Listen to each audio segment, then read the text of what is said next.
No sé hasta qué punto eso está bien dicho, pero... He pasado una imagen al grupo que se lo puede pasar y también pueden verlo para que puedan seguir.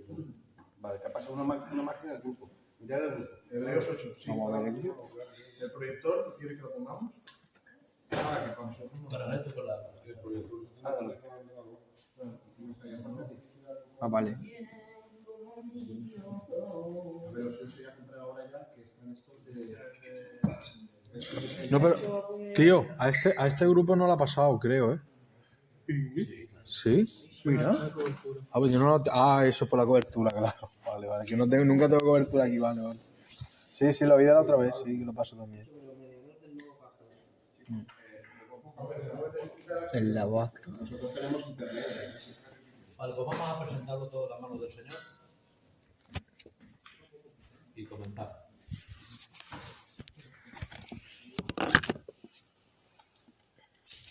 Cuando termines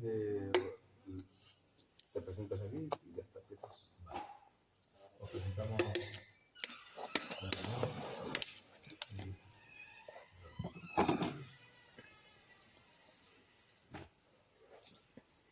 Soberano de Dios Padre, te damos gracias en esta noche porque nos podemos reunir en tu nombre. Anhelamos, Dios mío, tu presencia, Aleluya. tu enseñanza, tu doctrina. Amén. Venga a nosotros tu reino, mi Dios. Somos tus siervos, Señor. Gracias por lo que nos das y recibimos. Gracias por estos momentos, Dios mío. Administra, Espíritu Santo, con tu poder y gloria. Te damos gracias por todo en el nombre de Jesús. Amén. Bien, vamos a comenzar como estamos haciendo. Estamos con Cristología y hoy toca tipología de Cristo, hablando del verdadero tabernáculo. Tenemos que decir que, aunque vemos... Eso se oye, ¿eh? Arriba. Ahora sí, ¿no? No. Sí, ahora sí. Tenemos que decir que aunque sabemos que el tabernáculo parecía algo más pequeño, algo más insignificante que, por ejemplo, el gran templo de Salomón o el templo que reconstruyeron en tiempos de Zorobabel o el gran templo de Herodes que agrandó las dimensiones del mismo, estando, vaya, se tiraron 50 años construyendo el templo. De grandes losas de mármol blanco, recubiertas de oro, dobló las dimensiones de todo. Pero sucede algo. Ni el templo de Salomón, ni el de reconstruido de Zorobabel, ni el templo de Herodes tenía que ver con lo que Cristo, o en este caso Dios, había mandado. Para nada. En cambio, cuando vamos a Hebreos capítulo 8 y nos habla el mediador de un nuevo pacto, ahora bien, un punto principal de lo que venimos diciendo es que si tenemos tal sumo sacerdote, el cual se sentó a la diestra del trono de la majestad en los cielos, ministro del santuario y de aquel verdadero tabernáculo que levantó el Señor y no el hombre. Ministro del verdadero tabernáculo que levantó el Señor y no el hombre. Porque todo sumo sacerdote está constituido para presentar ofrendas y sacrificios, por lo cual es necesario que también éste tenga algo que ofrecer. Así que si estuviésemos sobre la tierra, ni siquiera sería sacerdote, habiendo aún sacerdotes que presentan las ofrendas según la ley, los cuales sirven a lo que es figura y sombra de las cosas celestiales. Y ahora aquí vamos a detenernos un poco más aquí. Como se le advirtió a Moisés cuando iba a erigir el tabernáculo, diciendo: mira, haz todas las cosas conforme al modelo que se te ha mostrado en el monte. Pero ahora tanto mejor ministerio es el tuyo, cuanto es el mediador de un mejor pacto establecido sobre las mejores tenemos que decir que, como hemos dicho, ni el templo de Salomón, ni el de Zorobabel, ni tampoco el de Herodes, con su grandeza, no. Era ese tabernáculo que era móvil, que trasladaba, que movía. Un tabernáculo que llama la atención, vivo. Un tabernáculo que se desplazaba. ¿Con quién iba el tabernáculo? Con el pueblo. ¿Con quién iba el tabernáculo? Cuando se movía la nube, el tabernáculo se movía. Así que tenemos que decir que el que movía el tabernáculo era el mismo Dios. Y la gloria de Dios estaba en aquel lugar. Y vamos a ver la tipología de Cristo en lo que era el tabernáculo. Hoy vamos a dibujar un poco y vamos a ver lo que era el tabernáculo. Sabemos que el tabernáculo tenía 3 partes. ¿Sabes que parece ser que el número de Dios en cuanto a su creación es el 3? Si tenemos nuestro cuerpo, que fue creado a imagen y semejanza, tenemos espíritu, alma y cuerpo. Pero si vamos a lo físico, tenemos cabeza, tronco y extremidades. Si vamos al brazo, tenemos el brazo, el antebrazo y tenemos la mano. Si nos vamos a la mano, tenemos el carpo, el metacarpo y los metacarpianos. Y así vemos que el 3 se repite en todo, parece que en todo momento. Si nos vamos a la cabeza, cerebro, cerebelo, bulbo raquídeo. Y así el 3 lo vemos en todo, aún en la creación, en todo. En las leyes de la física, en las leyes de todo. El 3 es el número de Dios en cuanto a la creación. Y tenemos un Dios en 3 personas: Padre, Hijo y Espíritu Santo. Por tanto, no tenía que ser de otra forma que aquel tabernáculo hecho semejante al celestial tenía que ser algo también de 3 partes. Y esas 3 partes tenemos que decir que era un rectángulo. Vamos a hacerlo grande para que se vea. Aunque no esté bien dibujado, es la intención. Y tendríamos arriba lo que sería el lugar santo, el lugar santísimo, y el más grande sería ¿cuál? El atrio.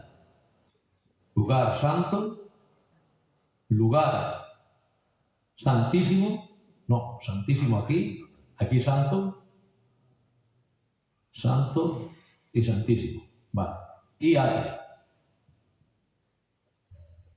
Pero ahora vamos a ver, hoy os he mandado una imagen para que pudierais ver. Yo aquí tengo una más grande. Tenemos que decir que las tribus estaban alrededor de todo lo que era el tabernáculo. Estaban alrededor de ese tabernáculo. Pero llama la atención, si pusiéramos las tribus aquí, ¿dónde estaría la tribu de Judá? Aquí. En la puerta. Y eso no es casualidad, ¿verdad? Que en la puerta estuviera Judá. Tenemos que decir que ahora vamos a algo también que llama la atención. Como hemos empezado por la puerta, aunque las puertas estaban constituidas por velos, tenemos que ver que el nombre del hombre, o el número del hombre, mejor dicho, es el 6. ¿Los mandamientos cuántos son? 10. 60 colores.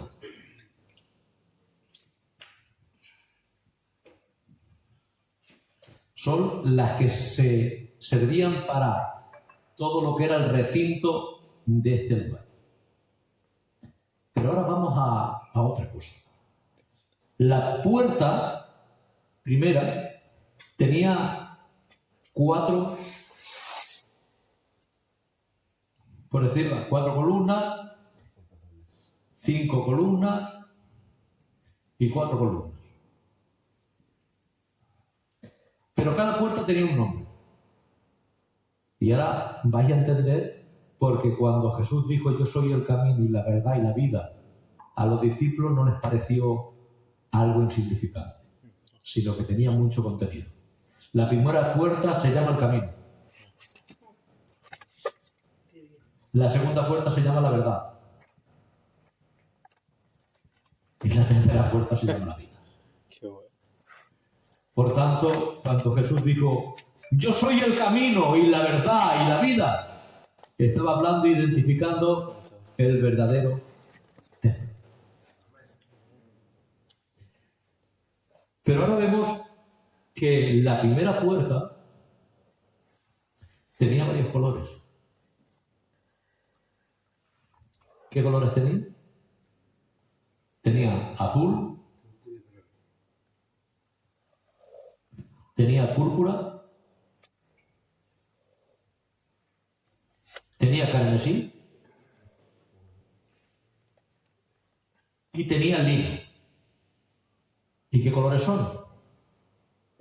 Identificando a Cristo. El azul, hablando de los celestiales. La púrpura, hablando de la realeza. El carmesí, hablando del sacrificio. Y el lino, hablando de la humanidad, pero blanco, sin pecado. Ahí vemos ya directamente hablando de quién era la puerta. ¿Qué dijo Jesús? Juan 10:9. Yo soy la puerta. Pero claro, como él era la puerta, era el camino, era la verdad y era la vida. Era el camino al Padre. ¿Dónde estaba el lugar santísimo? Al final de las 3 puertas. Pero llama la atención también que cada columna tenía también unas condiciones en su creación. No podía ser hecha de cualquier manera. Tenía que ser de madera de acacia. Tenía que estar revestida de oro. Tenía que tener una base de bronce. Y en este caso tenía que estar terminada.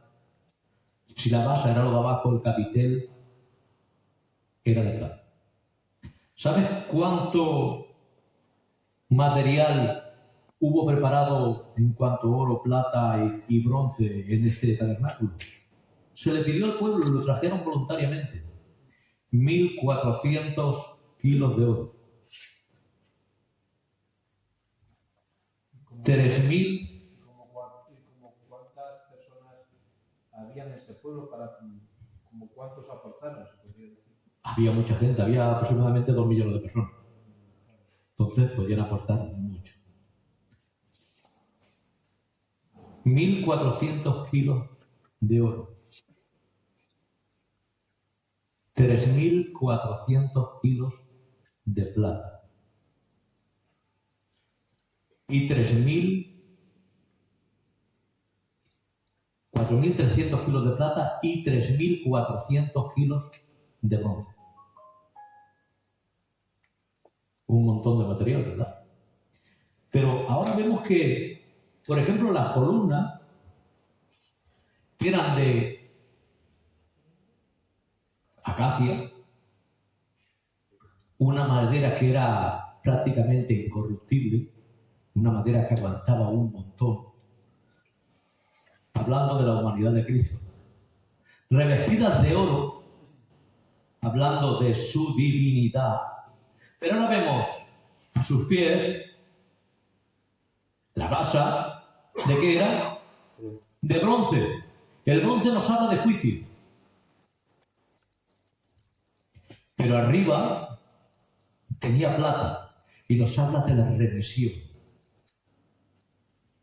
Por tanto, por medio del juicio, aquel que era divino y humano nos redimió. Ahí vemos en una simple columna de la puerta, vemos lo que estaba haciendo. Llama también la atención algo profundo. Y es que esto no se sostenía por cualquier cosa. Había también unos clavos,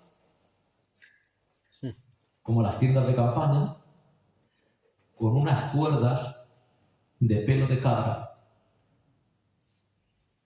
Y sabes, estaban clavadas, tiradas de la columna hacia qué? Hacia la tierra. Pero la columna permanecía firme.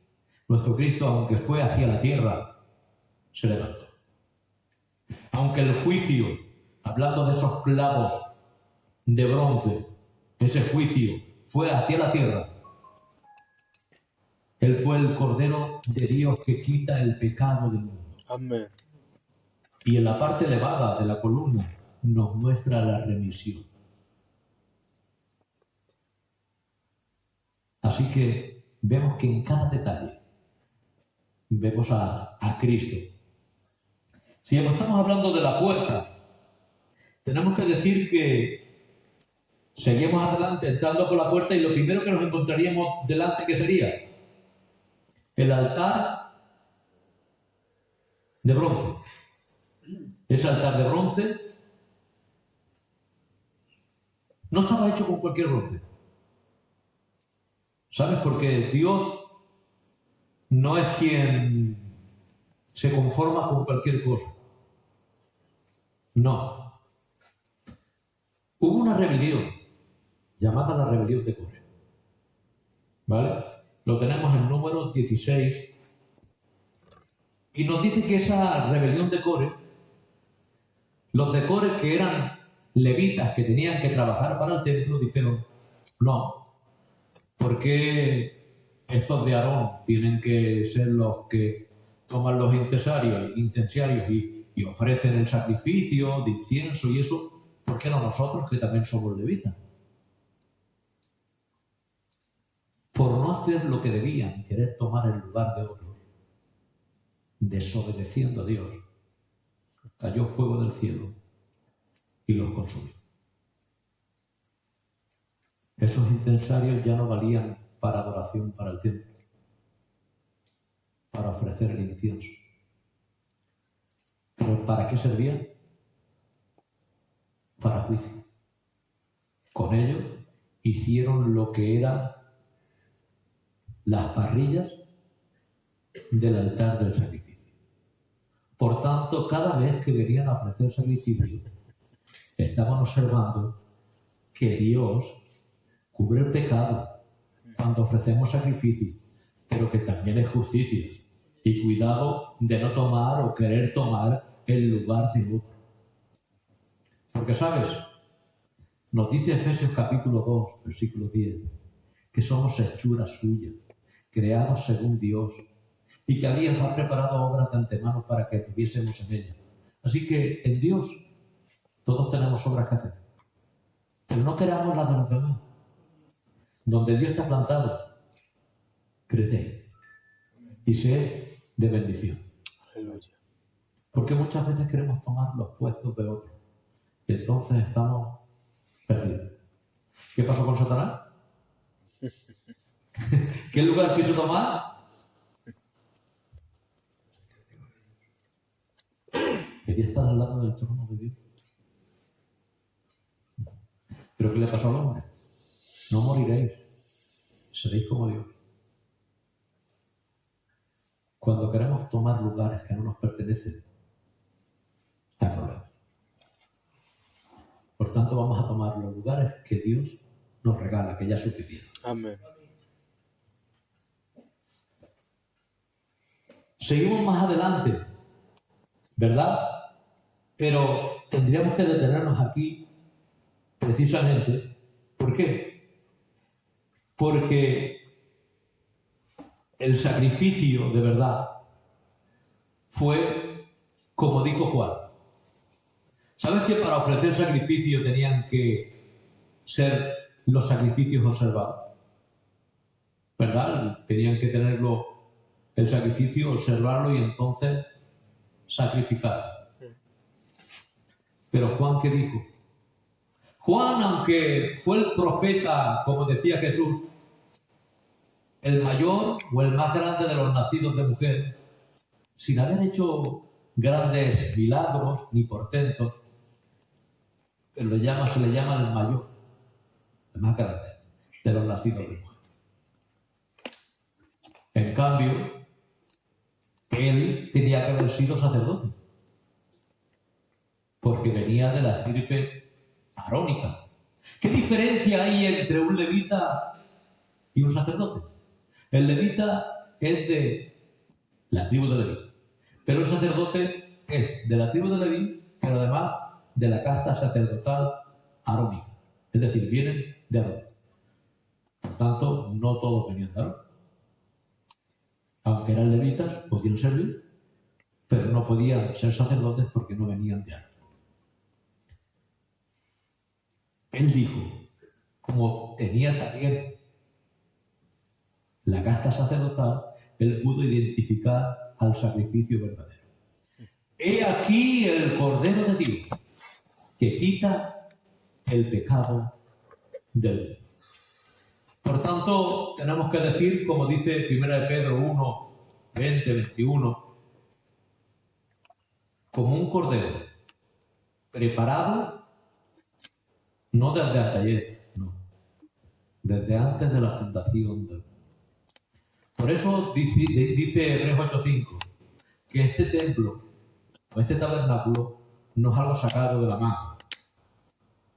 Es figura y sombra de ¿qué? De lo celestial. ¿Y de qué figura y sombra? Del Cristo de la gloria. Él se identificaba como el templo, ¿verdad? Todos tenemos que entender que el sacrificio verdadero, el que quita el pecado del mundo, como dice Juan 1:9, es nuestro Cristo. Iríamos más adelante y ¿qué veríamos aquí? Aquí veríamos la fuente de bronce, o el mar de bronce, como también se le decía.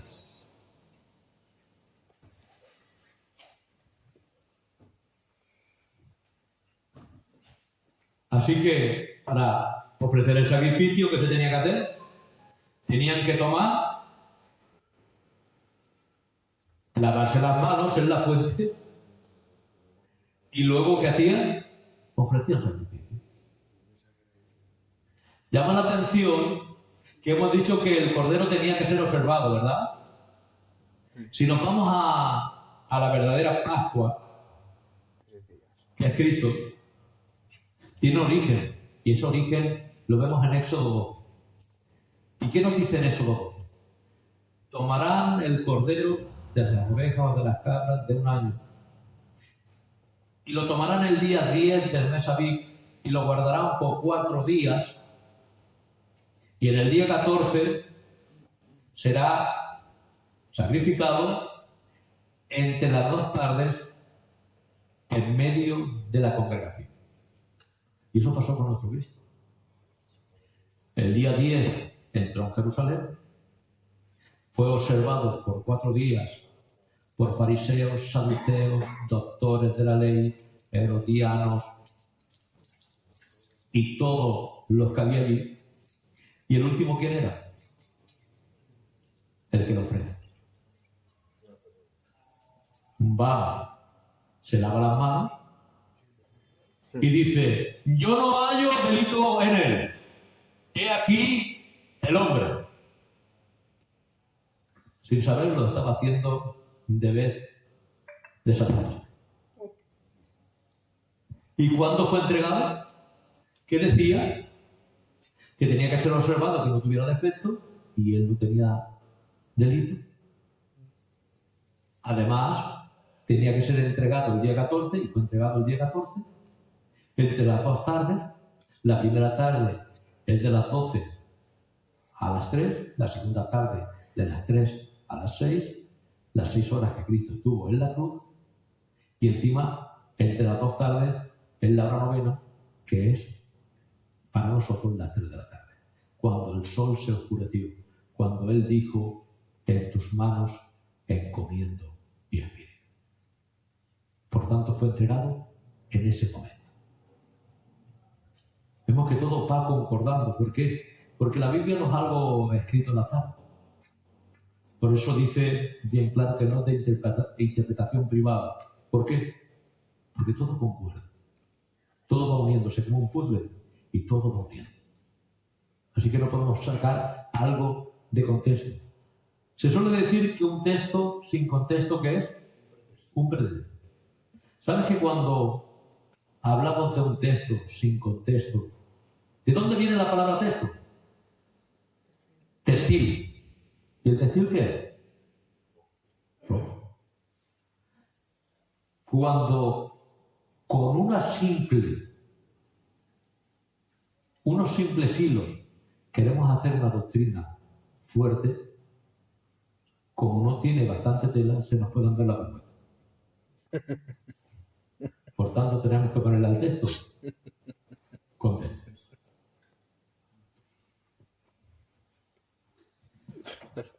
Pero la fuente de bronce, si hemos dicho que esto estaba hecho ¿con qué?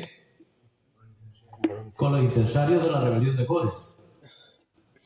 Esto no iba a ser menos.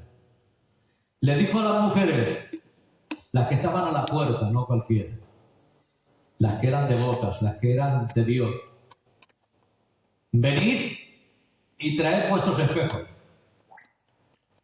Y podéis decir: ¿y qué importancia tiene un espejo?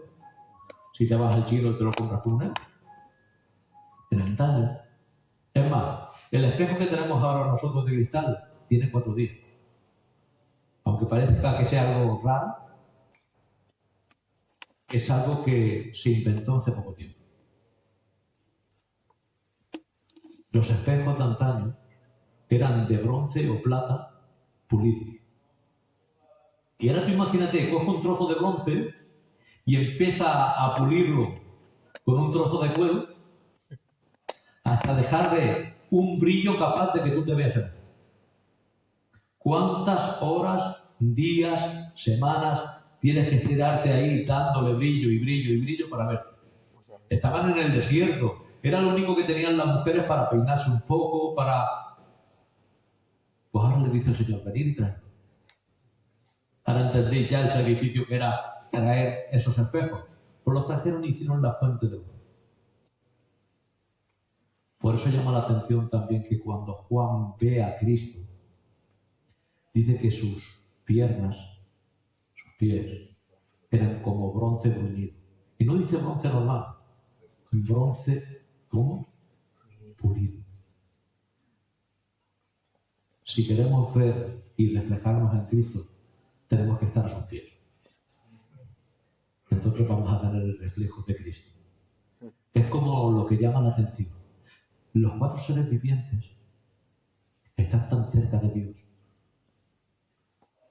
que dicen que el aspecto de uno es como hombre, otro como león, otro como águila y otro como becerro. Y esos 4 becerros, esos 4 aspectos, ¿a quién están identificando? A Cristo. Están tan cerca de Dios que la imagen que se ve en ellos es el reflejo de Cristo. Por eso cuando nosotros andamos cerca de Dios, en nosotros pueden ver el carácter de Dios. Aleluya. Pero cuando estamos alejados de Dios, pues se nos ve lo que se nos ve. Como dijeron aquellos que decían: nosotros somos hijos de nuestro padre Abraham. Sin mañana por la mañana. No quiero decir ni de lo que les digo que eran hijos, ¿verdad? No vale la pena. Si fueseis hijos de Abraham, las obras de él haríais. Así que, a ver dónde nos reflejamos ¿Y dónde están? Aquí tenemos la fuente de bronce. Y dice, llama la atención que cuando se habla de agua, hay muchos textos que identifican lo que el Señor identificaba con su agua. ¿Por qué? Dice en Juan 7:37, si tú supieras el don, no, ahí no es eso. Eso se lo dice la samaritana en Juan 4. Si tú supieras el don del que te pide agua, tú me pedirías y yo te daría de un agua que cuando bebieras de ella, ya no volverías a tener. Y dice en Juan 7:37 que sería un contexto de qué estaba hablando de esa agua. El último y gran día de la fiesta, justamente, dice que iban hasta el estanque de Siloé en una ceremonia, el sacerdote, el sumo sacerdote. Así que una lista de sacerdotes con vasos de oro y plata Y agua estancada. llenaban agua del estanque de Siloé y llegaban hasta aquí, allá en el templo de Herodes, pero hasta el altar del sacrificio para purificarlo. Pero cuando llegan a la altura de Jesús, viendo a aquellos sacerdotes, el sumo sacerdote y todo aquel gentío con agua estancada en vasos de oro y plata, dice, el que tenga sed venga a mí y beba. Y como dice la Escritura, de su interior brotarán, saltarán, no agua estancada, sino ríos de agua viva. Y dice, y eso decía del Espíritu Santo que iban a recibir. Por tanto, es identificada esa agua, ¿con qué? Con el Espíritu Santo. Llama la atención también que el Señor les dijo a los discípulos, en Juan 13, que tenían necesidad de lavarse los pies. Que el cuerpo ya había sido purificado por la palabra. Pero mientras estamos pisando tierra, nos manchamos. Y tenemos que lavarnos los pies con esa agua. Por tanto, tenemos que decir que si antes había ley que nos decía lo que estaba mal, si antes había conciencia que nos acusaba de lo que estaba mal, ahora tenemos el Espíritu Santo que nos lleva a la verdad. Aleluya. Que nos redarguye de pecado. Amén. Así que tenemos que decir que el nuevo pacto no era, como dice Ezequiel 31, no es en piedra, es en los corazones. Y ya no se olvida. Es el Espíritu Santo que ha marcado a fuego lo que necesitamos, por donde tenemos que ir. Él nos lleva a la verdad. Es su nombre.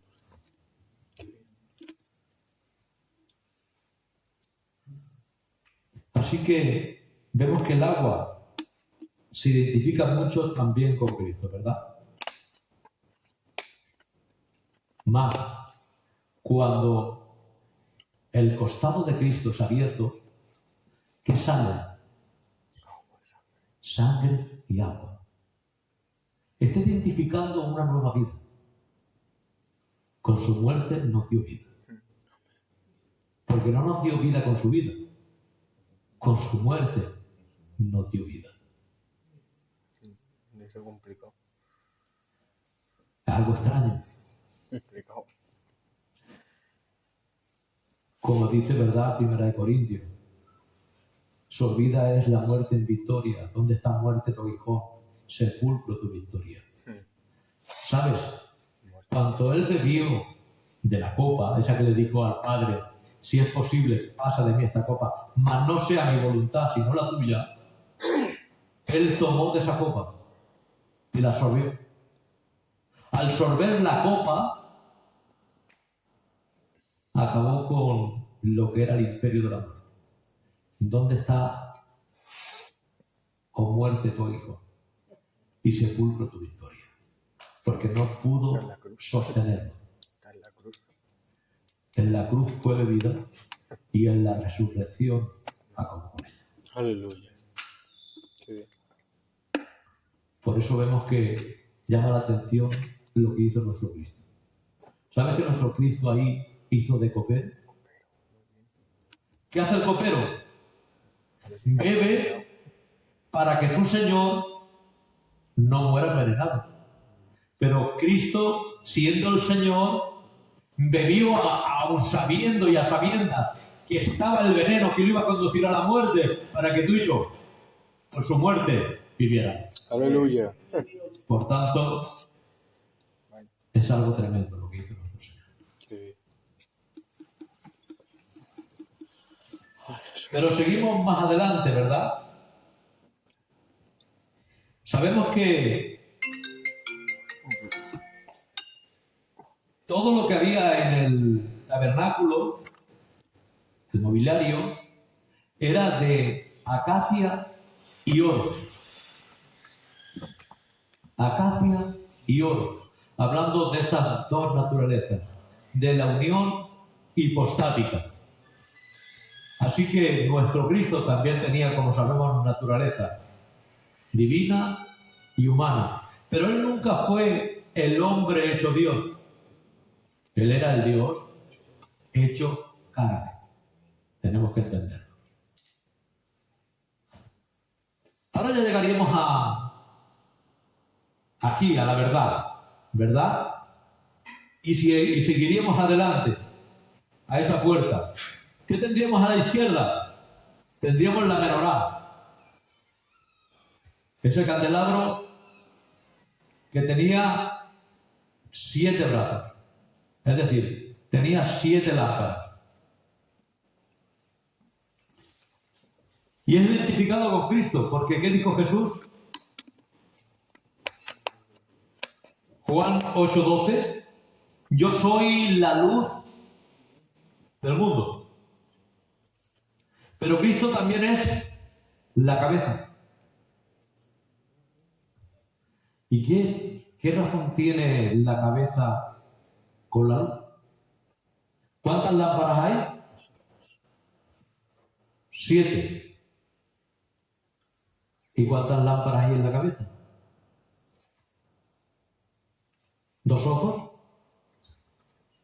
Pero vamos a empezar identificándolo. Diríamos 2 orejas, lo más extremo, 2 oídos. 2 ojos, 2 fosas nasales y una boca. Así que sin Dios ni oímos, ni vemos, ni olemos, ni gustamos.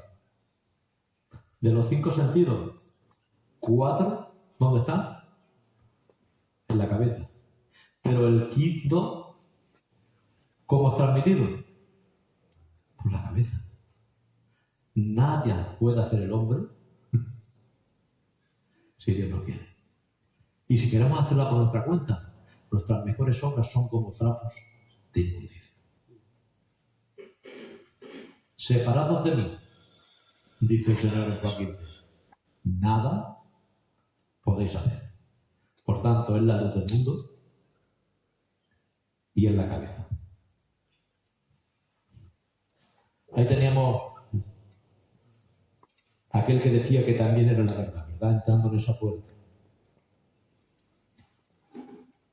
¿Qué teníamos aquí?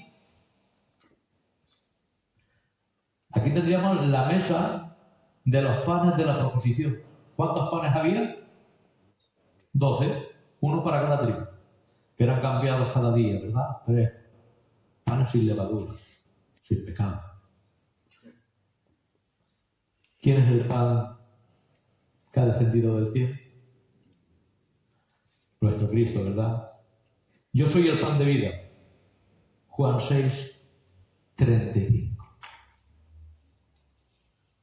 Así que, decía el Señor, no solo de pan vive el hombre, sino de toda palabra que sale de la boca de Dios. Él es la palabra hecha carne. el Verbo hecho carne. Por tanto, nos dice Romanos 10:17 que la fe es, ¿por qué? Por el oír la palabra de Dios.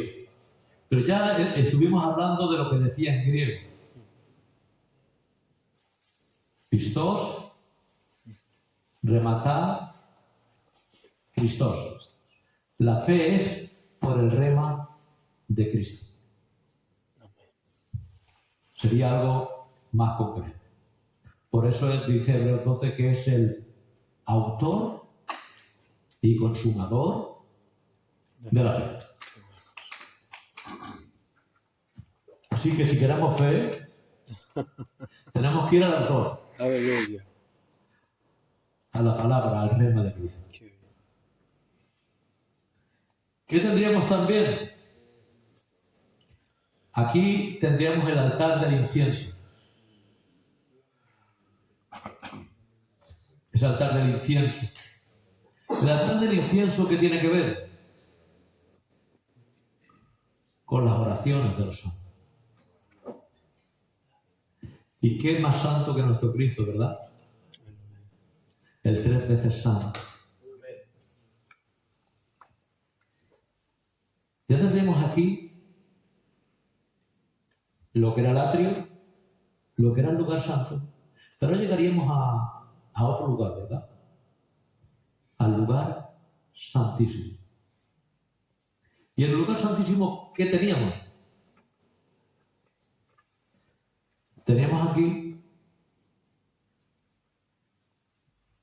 lo que era, aunque parezca algo así extraño,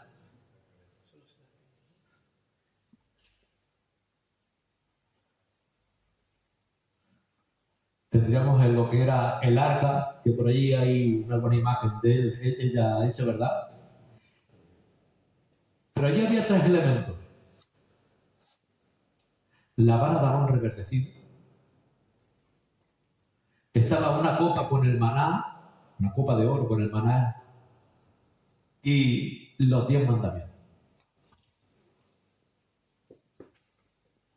Pero eso es el antiguo pacto. En Cristo hay un nuevo pacto.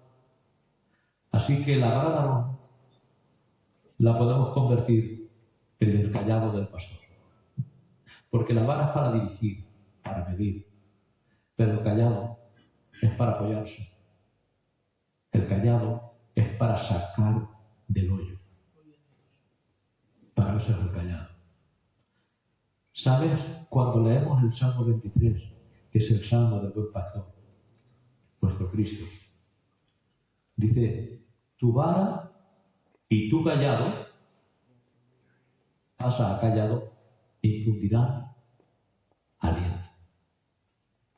¿Por qué infundía aliento el cayado en la oveja?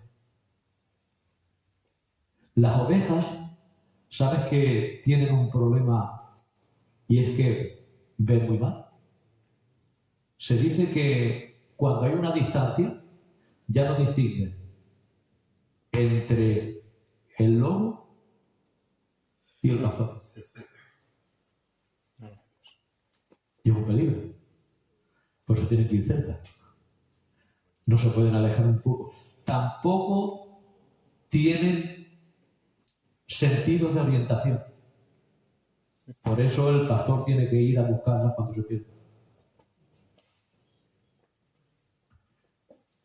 Y llama la atención que si tienen una mala visión, ¿qué es lo que les sirve? El oído. ¿Sabes para qué se le echaba aceite en la cabeza? El óleo santo, que identificado en aquel tiempo, o el óleo solo, el aceite, para que los insectos no se metieran por los oídos y las dejaran sordas. Porque una oveja sorda era igual a una víctima. Infundía aliento, no la visión, sino el sonido cuando el pastor andaba golpeado por la tierra y decían, por ahí va el pastor. Así que era su vara y su callado infundían aliento. Así que tenemos que entender que esa vara de Aarón reverdecida como un sistema legislativo, como el orden sacerdotal, ha sido cambiado por otro orden, el de Melquisedec, uno más antiguo, pero ya no con una vara, sino con un callado. Algo tremendo, para sacarnos del hoyo. Porque así como aquel sumo sacerdote ofrecía sangre ajena, él ofreció la misma, su misma sangre, no la de hoy. Así tenemos que decir que nuestro Cristo, hemos dicho que era el sacrificio, era el Cordero, hemos dicho que es el sacerdote, según el orden de Melquisedec, y también es el templo. Él decía, derribad de este templo, y en 3 días lo levanto. Y hablaba del templo de su cuerpo, el verdadero tabernáculo.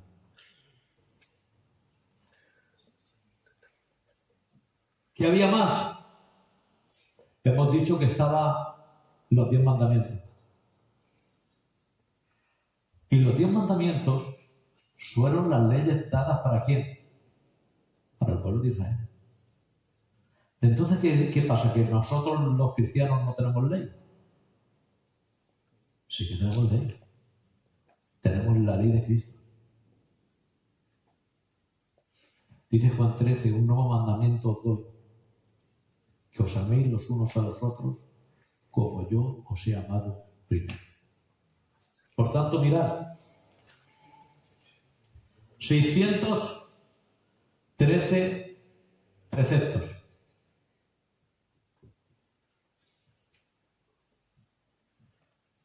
Muchos. ¿Verdad? Mucho lío. 6 más 1. 7. Son 10. 10. 10 mandamientos.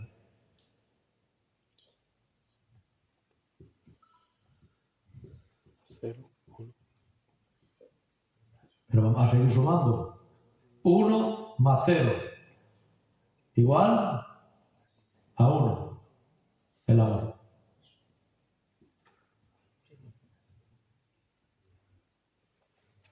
¿Cómo que solo 1? Sí. Mandamiento, no el mandamiento del amor.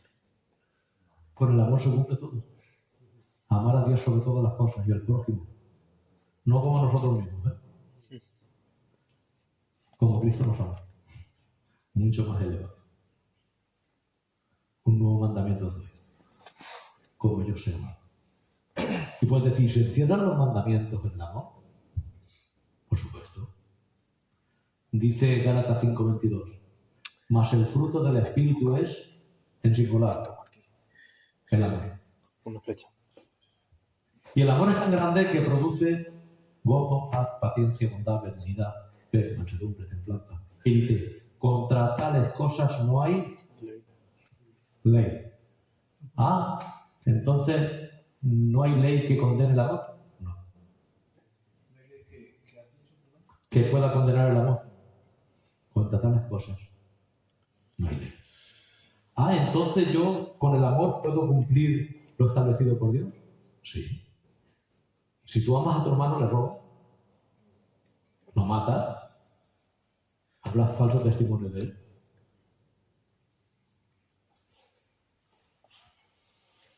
Con el amor se suple.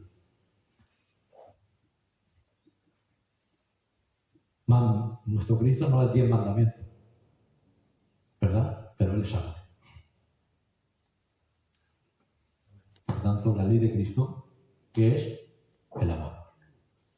Ya tendríamos 2 de 3, ¿verdad? ¿Qué nos faltaría? La copa con el maná.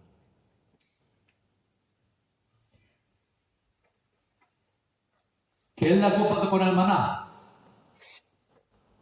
Cuando iban por el desierto, allí no había mucha caza, ni muchos mares donde pudieran pescar, ¿no? ni muchos campos para sembrar trigo.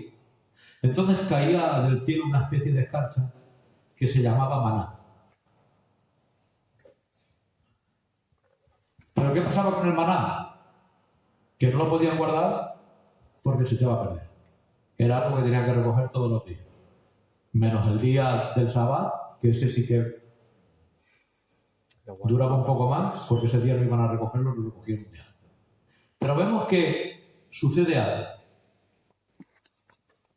¿Qué quiere decir maná? En hebreo, manú.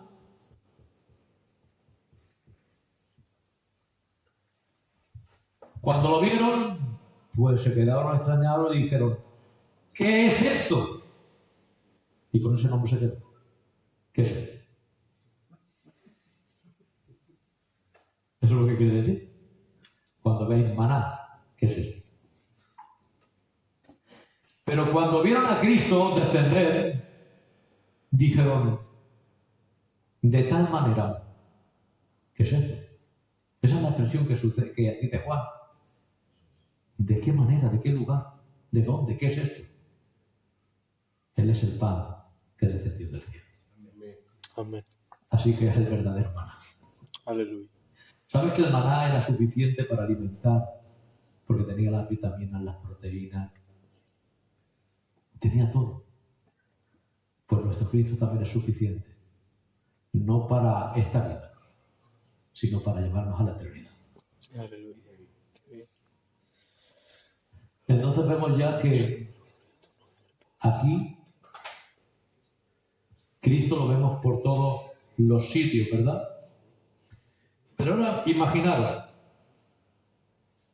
¿por qué dijo el Señor, haz como te mando?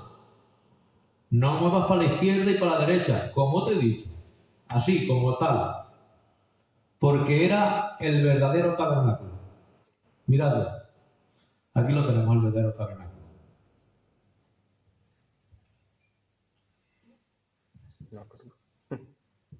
Ahí lo tenéis, el verdadero tabernáculo. Ahí está, la cruz. Ese es el verdadero tabernáculo.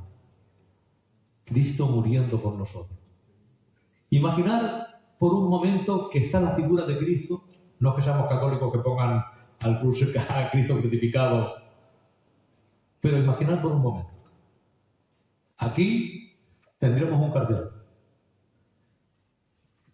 ¿Y qué pondría en el cartel? Jesús Nazareno, rey de los judíos. ¿En cuántos idiomas? 3. ¿Cuántas cosas había dentro? 3.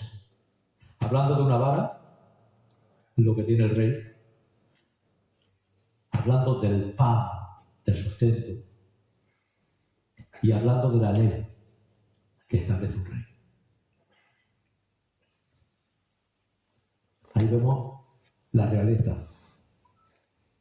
Jesús Nazareno, rey de los judíos, en 3 idiomas. ¿Y por qué en 3 idiomas? Porque era el rey de todo.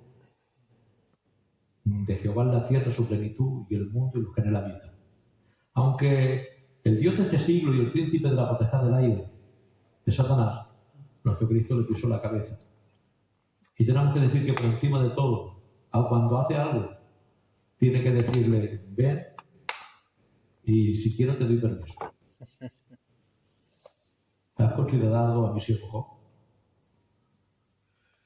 Satanás me ha pedido para zarandear. Así que los que son de Dios, el Señor tiene que pedirle cuenta. Hay otros que están en sus manos, porque son hijos de desobediencia. Pero tenemos que decir que esos 3 idiomas está hablando griego, el rey de la cultura, de toda cultura. Latín, el rey del poder, que era Roma la que estaba gobernando, de todo poder, era el todopoderoso. Pero luego estaba en hebreo, hablando el de la verdadera religión, nuestro Cristo. Rey de la verdadera religión, el rey todopoderoso, el rey de todas las culturas.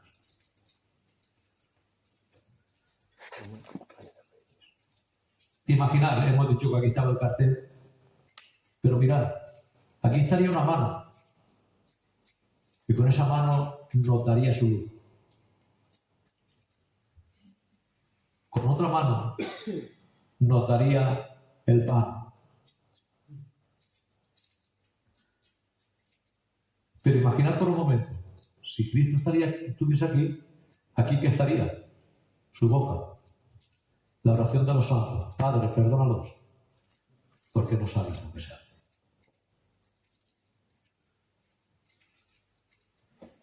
Y vemos que aquí estarían sus pies. ¿Dónde mordió la serpiente? En el carcañal. Ahí está el juicio. Por tanto, vemos que aún la cruz, por todos sus lugares, nos habla de Cristo. Así que vemos que Cristo, templo, Juan 2:19, Cristo, sacerdote, Hebreos 7:17, Cristo, cordero, Juan 1:9. Y vemos que por todas las partes vamos a poder ver a Cristo. Si tenía alguna pregunta, no sé la hora que tenemos ya.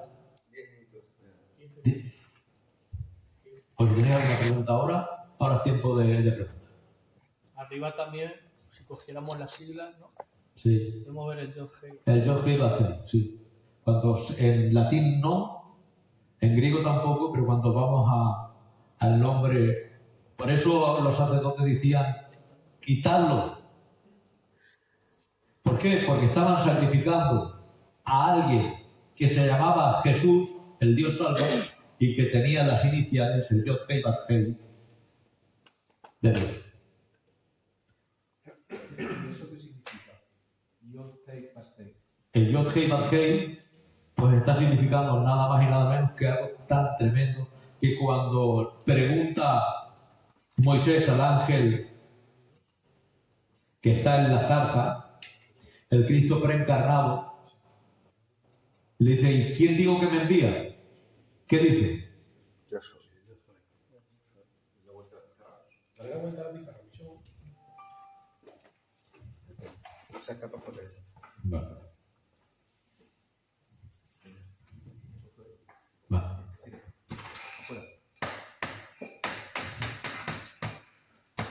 Vale.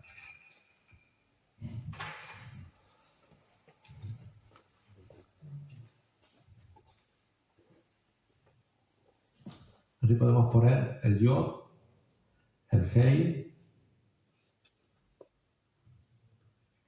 el Vav y el Hei otra vez.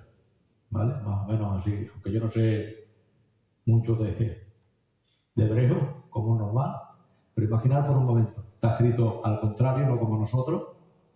El Yod Hei Vav Hei. Sabemos que cada una de estas letras en el paleohebreo quería decir algo. El Yod era mano. Hei era ventana. Vav era clavo. Mira, clavo, Y Hei otra vez ventana. mano, mira, clavo. Entonces, lo que estaba diciendo, ¿y quién digo que me envía? Mano, ventana para mirar, mira, clavo, mira. Eso es lo que estaban viendo ahí, era el nombre sagrado, el yo soy, el tetragramatón. Y eso es lo que ven ahí.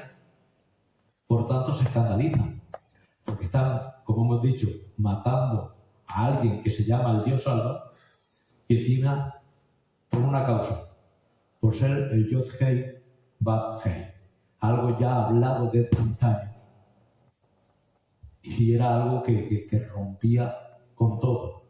Además, tan fuerte como hemos dicho, que nuestro Cristo cumplía con todo lo que era el tabernáculo. ¿Verdad? El tabernáculo, ¿qué sobresalía de él? La acacia y ¿qué más? El oro. Pues nuestro Cristo era oro porque era divino. Pero ¿dónde podemos ver la acacia? en la corona de espinas. Era una acacia silvestre. La misma acacia que ardía allá en el Sinaí y no se consumía. La palabra acacia quiere decir puntas. Porque tiene unas puntas tremendas. Y con eso hicieron esa corona de espinas y se la pusieron en la cabeza. Por tanto, él era oro revestido de acacia, no acacia revestida de oro. Ahí lo vemos. Hacen eso, hay cumplimiento. ¿Alguna pregunta más? Una pregunta, Pichón. Yo estuve leyendo algo sobre cuando este nombre en hebreo, que es el nombre de Dios, o se le da, quiero decir, cuando lo traducen al griego, en la Septuaginta, Si le ponen le vocal. ponen Kyrios. Porque ya no quieren, porque decían que era un nombre tan como que no lo podían pronunciar o no lo querían pronunciar por no sé, por cultura. Por reverencia. Por reverencia. Y en el Nuevo Testamento se le atribuye este nombre, que es Kyrios, que es a Jehová en el Antiguo Testamento. En el Nuevo Testamento se le atribuye a Jesús. Hombre, claro, es que Kyrios quiere decir Señor. Claro. Y cuando se habla de Señor, No, pero es que yo he visto que hay un Kyrios que es de... ¿cómo decir? Es que no sé explicarme a lo mejor. Como hay dos diferentes de Kyrios. Como uno que es para el Señor y otro para más común. Para un Señor, no sé. No sé si me explico. ¿Eso sí, es te así? explica perfectamente. Pero pasa como todo.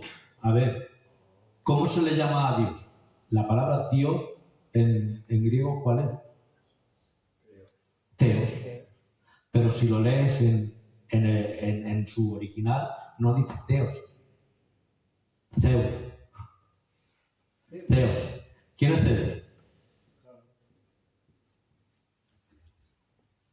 ¿Quién es? Dios griego. Dios griego. Vale, pues entonces también tiene un nombre semejante a Teos, ¿vale? Sí, pero quizá, Pichón, Sí, a lo mejor lo que yo entiendo en Sí. ese aspecto es como que escribiríamos Señor con la S mayúscula.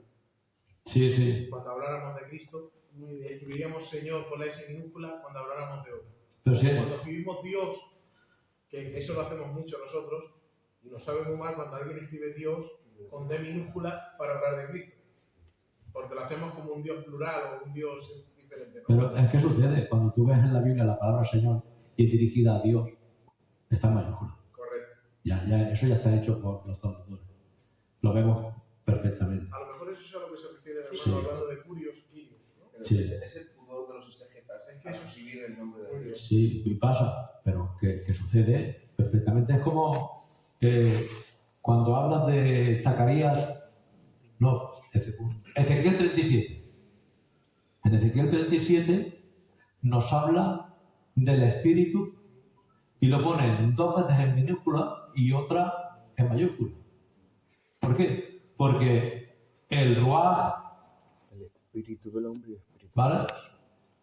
Primeramente lo habla como el viento natural y lo usa en minúscula, luego lo usa otra vez Ruaj como el espíritu humano, pero luego lo usa ya, aunque aquí lo he puesto todo en mayúscula, lo pone en minúscula y luego pone Ruaj y sí que lo pone en mayúscula con la primera letra mayúscula, hablando sobre el espíritu y ya usa Ruaj hablando del espíritu de Dios. Entonces todo eso ya lo vemos escrito.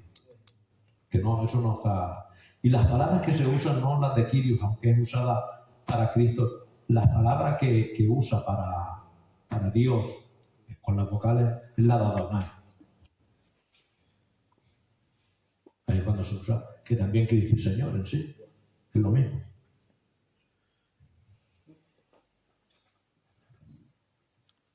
¿Alguna pregunta más? Cuando mencionabas el mandamiento, Sí, dice amaros los unos a los otros como yo os he amado a vosotros, ¿no? Dice, sí, como yo os he amado primero, vale, es o yo os posible, amo, o yo os he amado. es posible amarnos los unos a los otros como Él nos ama a nosotros? Es posible. No por nuestra fuerza, sino por el Espíritu de Cristo. ¿Por qué? Porque lo vemos. Vemos a personas que han llegado a tal lugar, a tal momento, que el amor que han tenido de Dios ha sido tan grande. Vemos que en algún momento no llegaron, como Pedro, cuando le dijo, Pedro, ¿me amas con amor ágape? Y él dice, no, te amo con amor filial. Pedro, ¿me amas con amor ágape? No, te amo con amor filial. Pero cuando muere, no le amo con amor filial. Le amo con amor ágape. Vemos un Pablo que ama con amor filial y es un perseguidor con la doctrina, pues, judía. Pero cuando ya tiene ese amor, amando de tal manera que dice algo que rompe los moldes. Porque que lo diga cualquiera persona que no conoce a Dios y sabiendo que se pierde algo, no se pierde, dice, sea yo anatema y apartado de Dios, si con ello pudiera salvar a los judíos. Es decir, era tanto el amor que tenía por su pueblo que decía, si yo perdiéndome se salvara mi pueblo, adelante. ¿Cómo estaba amando? Pero claro, él decía, ya no vivo yo, más vive Cristo. Por tanto, no podemos amar con ese amor en absoluto, porque eso es solo de Dios. Pero sí que podemos tener desamor, que sea en medida pequeña. Es decir, Él es interminable y nosotros tenemos, pues nada, de esos que ponen de prueba. Pero de esa calidad. Estábamos hablando de las colonias. Estabas hablando de la palabra Señor, Sí. que Jesús le refiere a los fariseos por última instancia, que habla con ellos, y le dice, hablando, se refiere a David, cuando le dice, y dijo Mi Señor, dijo el Señor mi Señor. que el texto... Pero porque está mal traducido. Que ya lo dice Francisco La Cueva. De todos aquellos que ponen, dijo el Señor a mi Señor, no usando lo de verdad por querer tapar el nombre de verdad. Creo que el hebreo pone, dijo Yahvé Adonai. Por eso digo yo que es el problema de las traducciones. Vemos otro texto también muy curioso, y dijo Yahvé, dijo Jehová, que Yahvé o que Jehová te reprenda. Vemos un Yahvé, que es Cristo, que dice que mi Padre te reprenda. Y vemos que los dos tienen el mismo.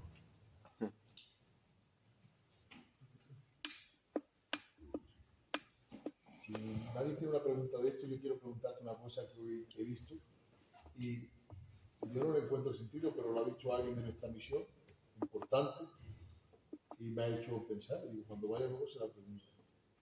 Él exponía, y el vídeo está por ahí rondando, creo, igual lo ha visto alguien, que a modo de opinión personal, que él cree que sobre los 12 años, que es cuando Cristo empieza a predicar delante de los doctores de la ley y cuando empieza a denotar esa sabiduría, que él, entre comillas, se da cuenta de que él es Dios.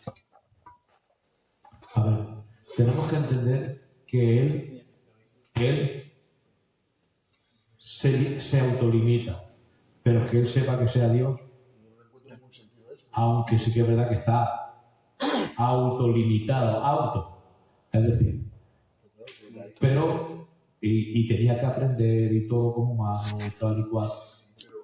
Y lo puede ser, tenemos que entender también que a veces se dicen en un sentido que a lo mejor tú ahora hablas con esa persona y te diría, yo lo digo en este sentido, que tiene que aprender en calidad de hombre y ya está.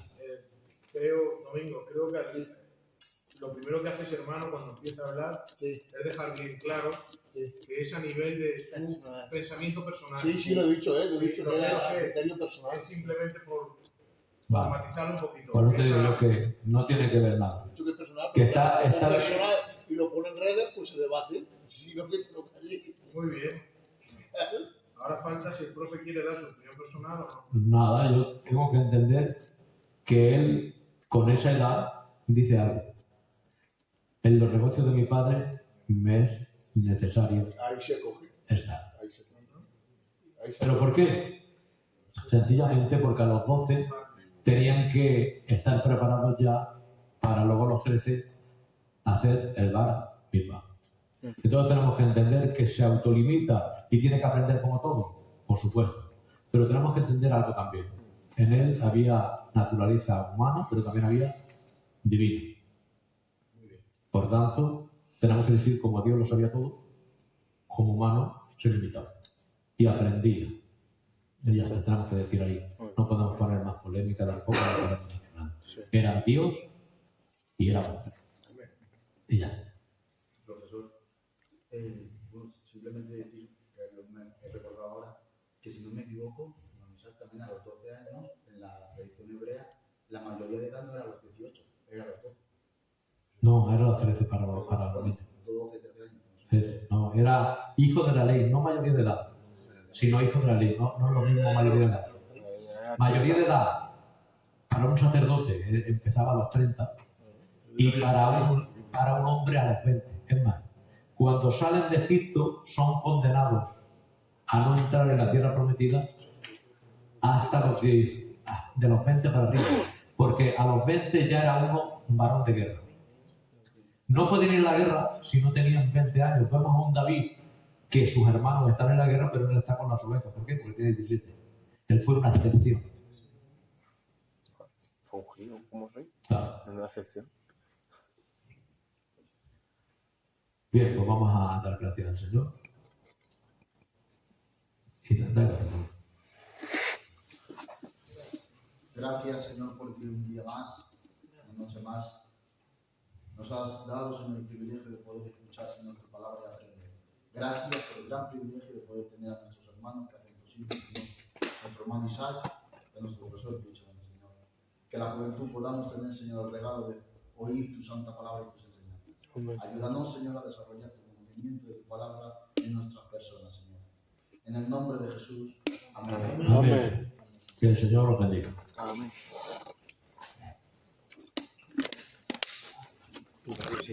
Estamos presentados. Ahora que estamos fuera de casa. Vaya. Lo que has dicho de los pasos